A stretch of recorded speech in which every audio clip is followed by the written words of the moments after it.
asked Savoy just about his injury, how he's feeling. Was it a one-on-one or was it? Yeah, I just sat down with all the guys. I wanted to. It ended up being a story, and I helped tweet it out. Appert this year, on the way to like their workout room, he lined like the stairway down with pictures of players that have played in Rochester and Buffalo. So he's like, when they're on their way to the dungeon, there's a sign that says like the path to Buffalo starts here. And he's like, you know, you got to look out. You're so close. All these things, and like, you know, have Kulik, who, you know, he's like, there's, you know, Jody Gage, Doug Huda, and he's like, those guys, like Hall of Famers. And he's like, then you got Vanek, Miller, Pominville. And I was like asking Kulik about it, and I was like, do you know any of these names? He's like, no, but it's just motivational. And I was like, this is awesome. This is awesome. This is so great. I was like, you don't know the names. Like Savoy just being like, yeah, it's cool to see these guys that were like they were just here having success. Now they're having success in the NHL. Like, It helps always. exactly. That's what I said.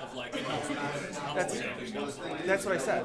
Because I was talking about like, Appert's a big guy and I love it. But he's like, development isn't just calling their names, sending them over the bench 30 times a game, getting their teeth kicked in. So you got to win. It's like winning and development go hand in hand. It's like, so it's cool to like have a coach to be like, yeah, everybody thought we were gonna go younger, and everybody's like, oh, they're gonna suck. It's like, we're not gonna suck. We're gonna win because you need to win to develop. Byro's going to play. Solid. I don't want to say a little more.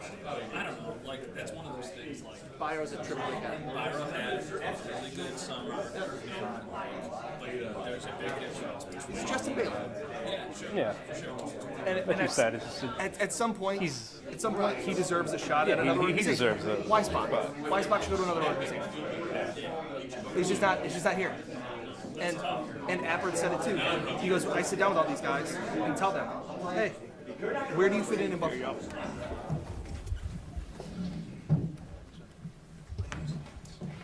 don't have to be quiet on my account. How you doing?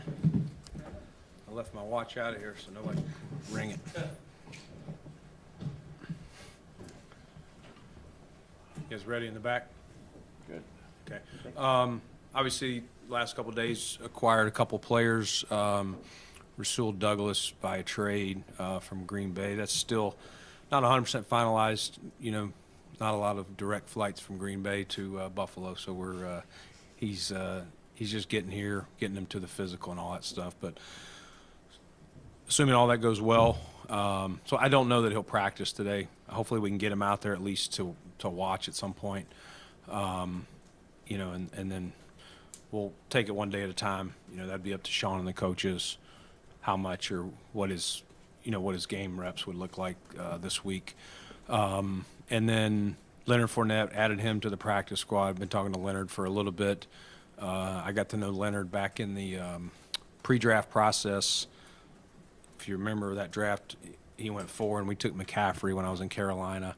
So I spent a lot of time with him and Christian, and went down to Baton Rouge and spent a whole day with him and got to know him. So know his background, and so it's good to see him again. He's obviously had a nice career, won a Super Bowl and all that good stuff. So just at this point, he had waited long enough. He was ready to join a team, and so I'm excited to get him here as well, starting him on the practice squad.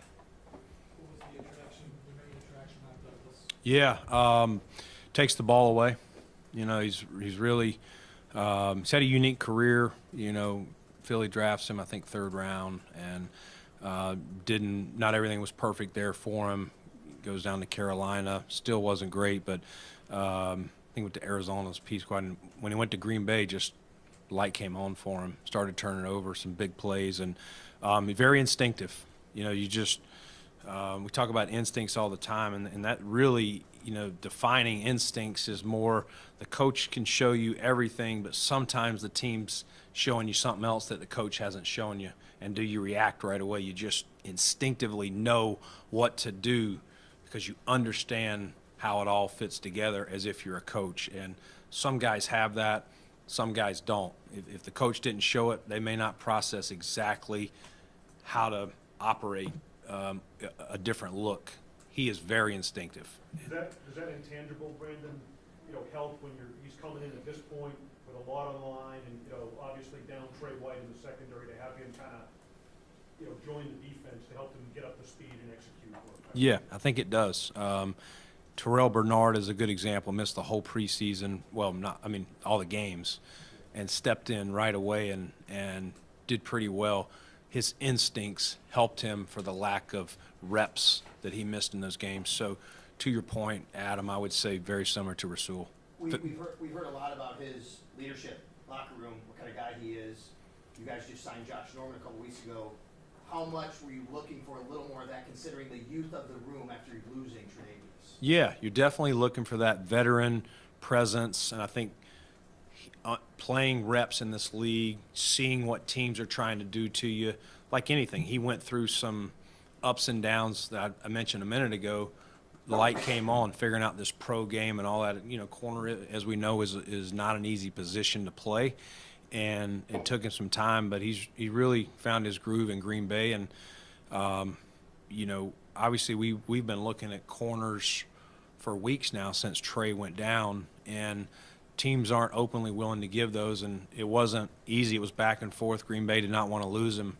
It took a couple of days. I called on him even last week, and they were not planning to do it, but we finally made it attractive enough for them to do Can you it. walk us through that, Brandon? What was the process that got you to there? Did you make the initial call to them weeks ago? How did all this work out? Yeah, last week, checked in with them. And actually, Terrence Gray, I need to give Terrence some credit. Terrence reached out to one of their guys and just said, is this something you guys would do? And he said, I think it'd be worth Brandon calling Goody, Brian Gutekunst, their GM. So I did last week, and Goody at that time was like, I don't think we'd do that. It means a lot to our team, and even yesterday this time, that was still the tone. But we kept working, and I appreciate Goody's work on his end to be open, and we got it done at the deadline. Hey, Brandon, how important was it to end the deadline with still having your first, your second, assume a third compensatory? Yeah. I hate giving up any picks, that. But every season hands you different things, and obviously we've faced a few injuries, especially on the defensive side of the ball, and so just trying to find ways. What's the best ways to help our team? We were looking at offensive players too, though. Is there a player out there that we can add to offense to help us score more points, to help get ahead and let these rushers, we're just that's what Sean and I were talking about. What is out there that can help us? Naturally you're going to look on defense because that's where we lost Daquan, Matt, and Trey. But we looked everywhere and ultimately found that this was the best move for us. Hey, Brandon, the other night, Josh Norman was active instead of Luan. Yeah. Put a healthy scratch half the year. Make this move. Where are you on your first round pick from last year? Yeah, Kyer, not everything's been perfect, and he has had a nagging ankle. We're discussing whether to shut him down or not and let it heal. So he has been a scratch. I wouldn't say he's been 100% healthy scratch, but it's part of it has been it hasn't worked out perfectly in the game so far. He was inactive to start until Trey got hurt, but still know that Kyer can play, and some of the same things I just talked about with Rasul. Not everything worked out for him. I know Josh Norman is here. In Carolina, we drafted Josh in 12, and I know there was multiple times we had to sit Josh down. It just I believe it was middle of his third year where the light came on, and the next year he really flipped the switch. So I'm still very hopeful. Kyer's here working hard. He's doing everything. It'd be easy if he's running the streets or not in his playbook. He's doing everything. He's been getting treatment on the ankle around, pretty much around the clock, when he's here. And he's a pro. He wants to do well. And, this game requires confidence and things like that. And, if things don't go well, maybe your confidence drops a little bit. And you'd have to ask Kyer where that's at. But we're going to stay with him. And, again, we're looking at everything, whether just now that we have, Rasul coming in, maybe shut him down, let the ankle calm down a little bit. Brandon, what's the projection on, you said you're going to stay with him. Yeah. No, no, zero. Brandon, where does Leonard Fournette fit into the running back room? Is this simply a don't know exactly what Damian Harris's future brings, or is this something where he's going to maybe get in the mix sooner rather than later? It's just I'm always trying to find competition. That's really what it is. This guy's a proven player, picked number 4 overall in that 17 draft, has had some success. Same thing, not everything worked out in Jacksonville for him, but he goes to Tampa, and Brady and him clicked in that offense, and you see what he's a bruiser. He's a heavy dude, mid 230s. He looks good. I think when we were drafting him, I think we had him around 239, 240. He's a little bit less than that right now. So yeah, just competition to the room. But he's gonna, he doesn't know this playbook, and so I think it's good of him to come in here, start on the practice squad. He's head down.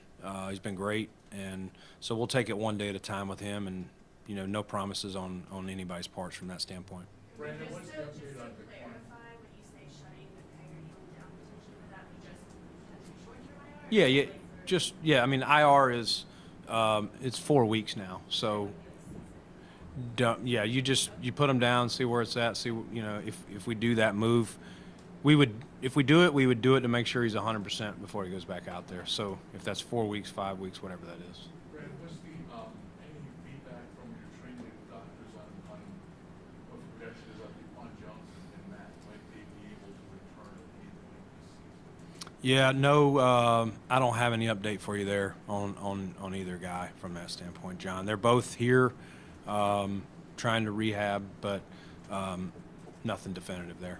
Brandon, to go back to a little bit more, just how do you balance that? Both are saying that things might kind of play out a bit better for him, but also not hanging on too long if they're not working out. Like, that's sort of the challenge. Yeah, I think it's a little bit of a gut, a feel like you've worked through everything, and it's not, like I said, it's not all been bad with Kyer. It's just you as the coach, you got to have confidence that everything is ready to roll, that he's perfectly healthy, he can do the job, and like I said, not everything has worked out perfect, but he's a young player. He's halfway through season 2, and I've gone back and looked at his college stuff, and I see it. I know what's in there. We got to get it out of him. We got to get his confidence up and make sure he gets back to 100%. However we do that, but yeah, that's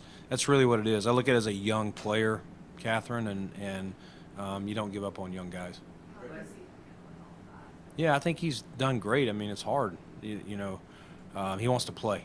He's competitive, and he really wants to play. Naturally, again, you'd have to ask him. Probably frustrated.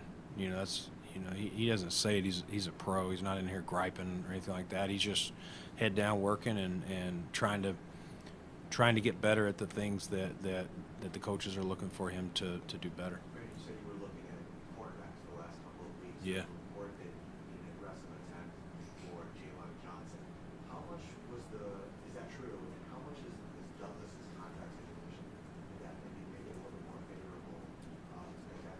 Yeah, I looked at a lot of them. I don't want to really get into specifics of which ones, but yeah, looked at from the highest ones you can think of that could have been available to guys less talented than Rasul, and talked about them all, debated them all, but we thought, this was in the end, probably got it done an hour before the deadline.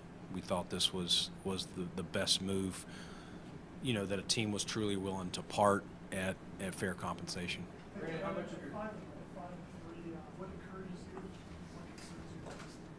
you? What encourages me, I believe in this team, and I believe there's a lot of good things happen. I believe, yes, we've lost some games, but we're not getting our doors blown off, anything like that. If we were getting run out of the gym, I'd be concerned. All these games that you win or lose. I mean, we've won some too that you go, man, we probably left them in the game too long. Just some things you got to clean up, but this team is still forming its identity. And while we know a lot more than we knew probably 4 or 5 weeks ago, I wouldn't say we know exactly where this team's going to be. You know, I think back to that 2021 team, middle of the season, we were win a game, lose a game, win a game. We were still trying to in a rut, and you face different adversity. And when you lose some guys at once, the way we did on defense, some leaders and different positions in Milano and Trey and Daquan, we're human. Those guys are human. It naturally rocks you a little bit. Like, all right, who's stepping up? Who's doing this? And now more guys are taking reps that weren't getting reps, whether it's at linebacker, DT, all that stuff. So it just takes time. I think the coaches have done a really good job of getting the next guy. You know, it's next man up. Easy to say, not always easy to pull off. But I think the more reps these guys that have, these replacements that have come in for the guys I've mentioned, the better they get, the unit. Hopefully we can stay healthy. They'll get better and better. And same thing for offense. I think, you know, I thought they really showed some life last week in Tampa. It had been a little bit of a rut, since the London game. That wasn't a lot of fun, the whole trip. But beyond that, we'll, it is what it is. But no, I think long season to go, and we'll see where, we'll see where it ends. Brandon, you spent a lot of time in Cincinnati with Damar at his bedside. Mm-hmm. The prospect of going back to Cincinnati this weekend is what maybe you might think of as you arrive there on Saturday and see the game on Sunday. Yeah, you're naturally going to think. I mean, it's human. Everyone that was there will. I think right now our focus is just we know we got an opponent, and so we're just trying to focus on that and make that the main thing. Because if you're not, that's a really good team. You will get run out of the gym, and they've obviously played games there. But no, I think internally everyone's doing a great job of just do your job, focus on it, and obviously, like I said, you're human. You're not going to walk in there and not think about it, but everyone's going to compartmentalize it the best they can and go do their job. Understanding all of that, Brandon, in the big picture, like the outcome there, the medical response, his recovery. Yeah. What we've seen from an awareness standpoint and CPR training, beyond football. I mean, just have you taken time to reflect on that and kind of look back at that to see the impact that whole thing has made in a very positive way? Yeah, I mean, a lot to be proud of, a lot to be thankful for. Thankful for how it turned out for Damar first and foremost, and proud of all the people on our staff. Cool to get to know a lot of the people in Cincinnati in those hospitals, and to be cool to give those people a hug and a handshake again and thank you and that kind of thing. But no, and what Damar's done with it is amazing. He could have just worried about, hey, I'm glad I got my life back, I'm focused on it, but he's played football and got himself ready while also helping a lot of people with CPR, AEDs, all that stuff, even internationally. I think he was doing stuff in London too. So a lot of positive came out of that. What is impressive about Kincaid so far? I think both of those guys have it's not been too big for them early. Sometimes guys look good in practice, but then you get into the speed of the game and it's a little too fast. It's just a different speed. You try and warn them, but you can't replicate that speed. And I think both of them, Torrance coming from Louisiana going to Florida probably helped him a lot. I think if he'd have come from Louisiana and not transferred, I don't know if it would have happened as fast for him. I do think playing in the SEC really helped him, but that's probably the biggest thing. They don't flinch, either one of them, good or bad, and they don't really act like rookies. I know people say that sometimes, but I don't think, definitely by now, guys are looking at them as rookies. They've done enough and they've established themselves the roles on our offense. Brandon, to bring that on when you did back into the game versus maybe getting another week of practice or that sort of thing. How does that, a couple weeks removed from that? How do you reflect on that, and what went into that decision to bring you back?